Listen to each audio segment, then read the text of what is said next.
Welcome to the Minimalist Educator Podcast, a podcast about paring down to refocus on the purpose and priorities in our roles, with co-hosts and co-authors of the Minimalist Teacher Book, Tammy Muziowski-Borneman and Christine Arnold.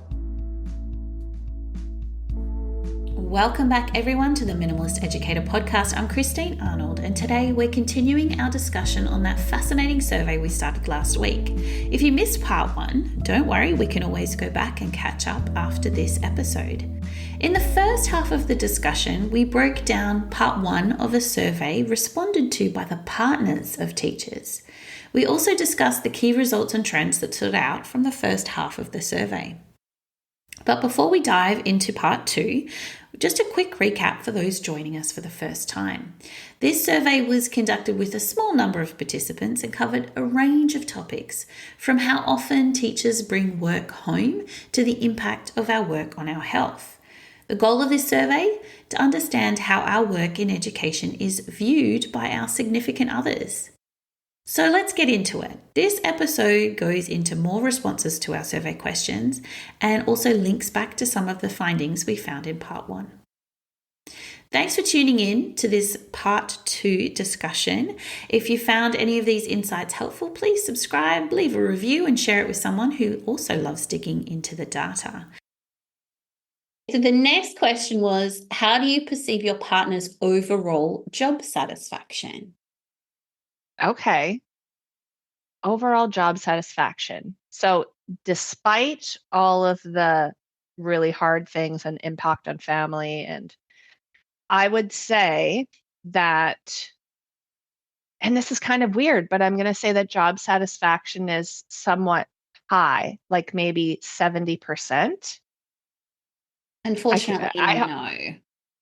Okay, so that's good though, because then people are recognizing that it's not okay to feel this way and I'm not satisfied.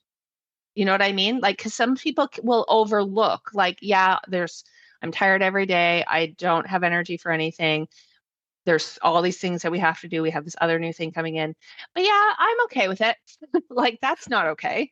Although, again, this is not teachers self-reporting. Right. Yes. So right. That could still be an issue. This is the partners, their point of perception. view. Mm-hmm. This is true. So, but okay, so then I think this should be, yeah. So I'm wondering then if partners hear more negative things, their interpretation is that their partner is not satisfied. But if teachers were, oh man, yeah, I don't know. This is a tricky one. So it is high then. No, is what you said. Like it's pretty straight down the line. Actually, we've got 50% satisfied or very satisfied, and 50% either neutral or dissatisfied, with 0% reporting very dissatisfied. So we've got a straight split between neutral, dissatisfied, and then people who are happy. So yeah. Okay. I think, but as you were just thinking out loud there, I think a lot of that made sense. Like, if we're not reporting these rewarding experiences and these happy moments, then they are going to have a different perception of what's going on. If they're seeing us catching colds and flus all the time, that's going to impact how they think we're feeling about our job. Yeah, that's right. Very true. Because I do wonder, like, how often do you ask your partner, or does one in general, are you happy at your job? Or are you satisfied at your job? So, like, that direct question might not ever really get asked, but we get all of the indirect information, right? Like the illness or the habit creation, or like the funny stories or not funny stories. But I like, it's a good question to ask for sure. And even on the teacher's part, how often do you ask yourself that? Like, am I happy at this job? Yeah. And like even if you say not really, what are you going to do about it? because it's a Exactly. lot of work to change jobs. And so, yeah, but anyway, just kind of back to like how often do partners really talk about that very pointed question? Does your job make you happy? Does it Yeah, make you for satisfied? sure. And I think as You know? people get really busy in their lives, especially if they have children, like you're just, I don't want to say it, that sounds awful. You're just surviving the day. But when I Yeah. look at friends and family that have little kids and, big Mhm. family that they're managing, it's almost like an organization that they're managing. It's Yeah. constantly thinking about they've got to go there and they need this and this needs finishing and I've got to respond to that and I've got to get to work and then I've got to get home and make the lunches. And it's like, how often are people stopping to self-reflect on how fulfilled they're feeling in their work? I think that's a very good point. Mhm. Yeah. Yeah, for sure. All right, so we're moving into the part now where people had space to write their responses. Okay. Okay. So what I've done, because I don't want to read through everybody's responses, so I've just distilled it down into some commonalities. Okay, so there were some common themes coming out here. Okay. So the first write your own answer question was, what do you enjoy most about your partner's job? So what do you think the significant others of teachers enjoy about our work? I think it's probably the funny stories.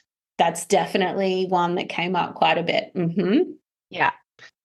Maybe another, I don't even know what else they would enjoy about their partner's job. It's just the stories. It's just the hilarious stories. That's it. Oh, well, also maybe like the fulfillment that they Yeah. get from like teaching. Yes. Okay. Yeah. And there was a lot of very lovely comments about, like, I love seeing them so rewarded, so passionate about what they're doing. Good. Joy that they have, the fact that they're helping and contributing to society, that they have such strong relationships with their colleagues and their students. So there was a lot of really, really nice comments there that they love seeing that for their partner, which is really nice. It's not something that they themselves are enjoying, but they're so pleased for their partner. Yeah, that's great. I like that. Another one that came up a few times was that they can have time off for the family. So time off on the holidays with the kids and things like that. Yeah.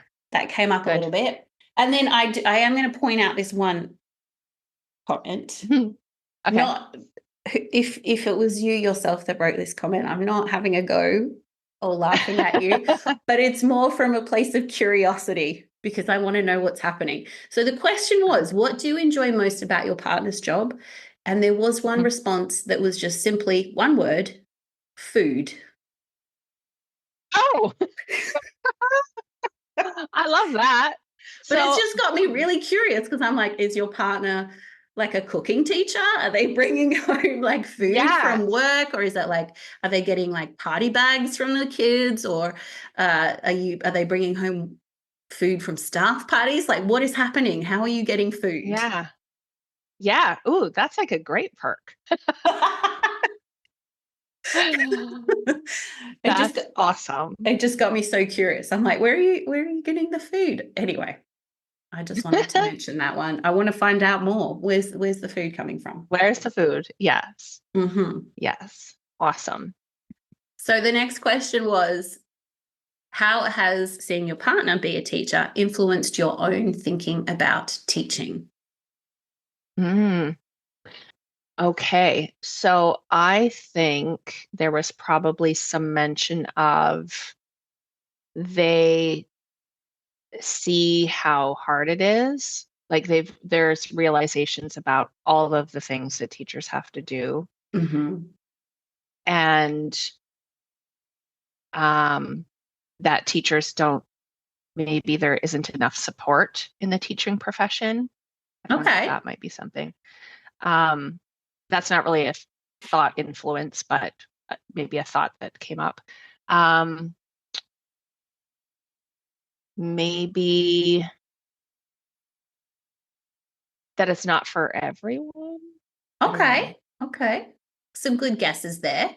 So Yeah. you were right with the, a new appreciation of what's going on. So it Mm-hmm. kind of came up into two main themes. One was Mm-hmm. just how emotionally and mentally draining this profession Mm-hmm. was. That was something new for them. And then the other one was about the amount of workload, not realizing the amount of work that goes on. With a couple of Mm-hmm. people even mentioning that, they used to think that it was a job that you had short hours and lots of holidays, and realizing that actually, Right. no, that's Nope. not the case. That's not it at all. Your Mm-hmm. holidays and weekends are gone with extra work being done. Yeah. And then there were a couple of people who talked about that it changed their thinking about teaching, in that they've realized how rewarding it is, with a few people Mm-hmm. even commenting that it's made them consider education for themselves. Oh, that's nice. I mean, we need people for sure.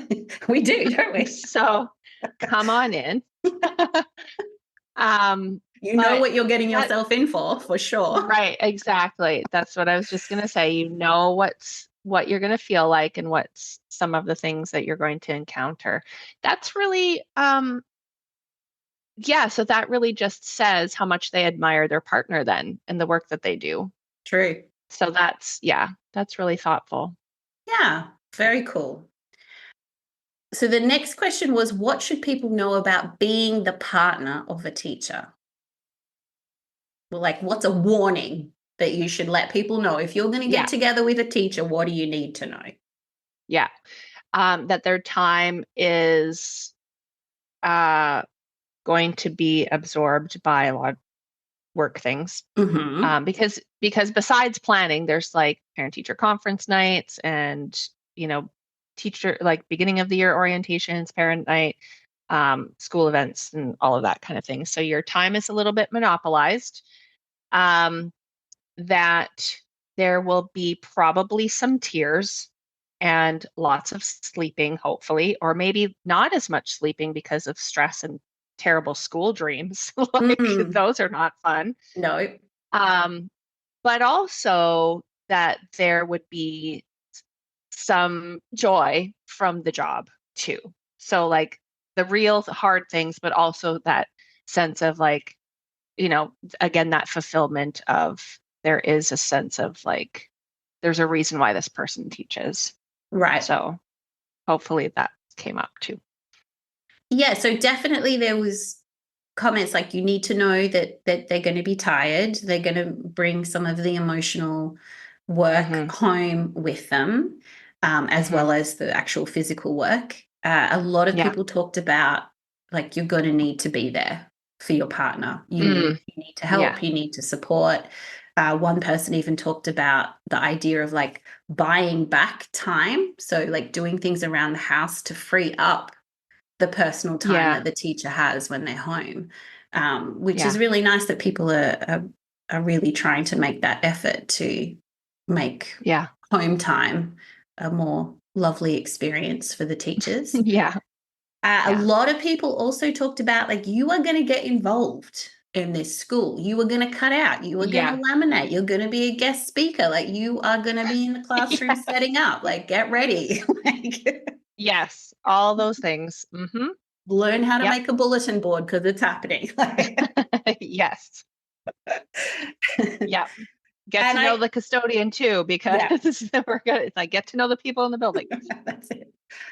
And I think my favorite comment out of all of them was another simple one. You cannot act like a child.